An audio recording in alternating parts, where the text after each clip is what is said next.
বাচ্চা এখন বিকেল 4টা আর আমি মাত্র এখন সময় পেলাম ব্লগটা শ্যুট করার জন্য। আজকে সারাদিন ভীষণ বিজি ছিলাম, তাই আমি ব্লগ শ্যুটও করতে পারিনি। তো দুপুরবেলা ভাত খেয়ে আসার পরে এখন সবাই মিলে আড্ডা দিচ্ছে, যেহেতু মা এসছে আজকে অনেকদিন পর ঘরে। মা কেমন আছে না আছে সবকিছু জানার জন্য দুই জেঠি মিলে পুরো গল্প। 2000 years later.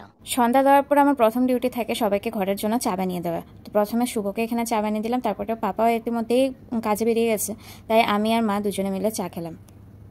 তারপরেই লেগে পড়লাম রাত্রেবেলা খাবার বানাতে। তো আজকে আমি বানাচ্ছি আলু পরোটা আর সঙ্গে ঘুগনি।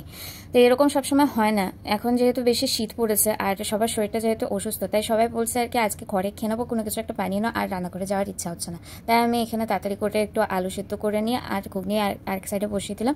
তারপরে পরোটাটা বানিয়ে নিয়ে এখন আর রাত্রেবেলা খাওয়াটা পুরো রেডি, খালি পাপা আসা অবধি ওয়েট করবো। কিন্তু রান্না করতে করতে হঠাৎ দেখে আমার হাতে ব্যথা করছে। তারপরে মনে পড়লো যে আমি অনেক বেশি লম্বা, তাই আমি নিজের স্টুলটা আগে নিয়ে আসলাম, নিজে সেট করলাম, তার উপরে দাঁড়িয়ে আমি এখন রান্না করব।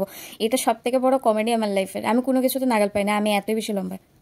এখন দেখো আমাকে কত বেশি লম্বা লাগছে না, আর আমি এখন খুব ইজিলি রান্নাটা সেরে নিচ্ছি। তো পাপাই এখন এসে পড়লো, রাত্রে এখন বাজে 10টা। পাপাই আসার পরে এখন আমরা সবাই মিলে এখন রাতের খাওয়াটা সেরে নেবো। তো রাতেরবেলা সবাইকে খাওয়া দাওয়ার আগে আমার প্রথম কাজ থাকে সেটা হলো কি ভাতটা গরম করতে বসানো, আর সমস্ত তরকারি আমি গরম করতে বসাই, আর সঙ্গে আমি বসাই একটু গরম জল। কেননা এখানে প্রচণ্ড শীত, এত শীত যে আমি বলে বোঝাতে পারবো না যে কীরকম। এতটাই শীত আমাদের এখানে যে আমরা দুটো কম্বল গায়ে দিও, তারপরেও ঠান্ডা লাগে রাতেরবেলা। তো তোমরা নিশ্চয়ই কমেন্ট করে জানিও যে কাদের কাদের ওখানে খুব শীত পড়েছে, আমাদের মতো নেই। আমি এখানে গরম জলটাও বসিয়ে দিচ্ছি, কেননা আমরা গরম জল ছাড়া আমরা রাতেরবেলা কোনো কিছু মুখেই তুলতে পারি না, জল পুরো বরফের মতন ঠান্ডা হয়ে থাকে। তার সঙ্গে আমি আগে থেকে আটা মেখে রেখেছিলাম, এখানে লেচিগুলি বানিয়ে আমি এখন পরোটাটা বানিয়ে নেবো। গরম গরম পরোটা খেতেই আমার মনে হয় খুবই স্বাদ লাগে। আগে থেকে বানিয়ে রাখলে সেটা শক্ত আর ঠান্ডা হয়ে যায়, আর এমনিতেই যা ঠান্ডা পড়েছে ভালো লাগে না। গরম জিনিসই খেতে মনে হয় ভালো লাগে, গরম জিনিস ধরতেও ভালো লাগে। সব পরোটা একসঙ্গে বানিয়ে নিয়ে এখন সবার জন্য সার্ভ করে এখন নিয়ে যাচ্ছি। প্রথমে দেবো শুভকে, আর শুভ তো পরোটা পেয়ে যেই খুশি। সবাইকে খাওয়া দাওয়ার পর এখন হচ্ছে আমার খাওয়ার সময়। তো আমি নিজের খাবারটা বেড়ে নিয়ে এখন আমি খেয়ে নিয়ে তারপরে আমি রান্নাঘরটা বন্ধ করব, তালা মারবো, তারপরে আমার ঘরের কাজ সমস্ত শেষ।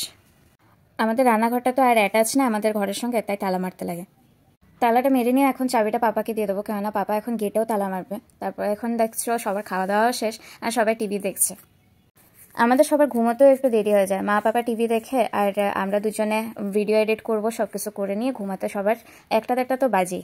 আমি এখন নিজের একটু মশারিটা টাঙিয়ে নিচ্ছি বিছনার, আর এখন বাজছে 11টা, মানে ঘুমোতে প্রায় 12টা 1টা বাজবে। তো রোজই তো তোমাদেরকে দেখা যায় সারা সকালটা কেমন যায়, আজকে দেখে না আমার রাতটা কেমন যায়। আজকে এখানেই শেষ করছি, দেখা হচ্ছে পরের ব্লগে।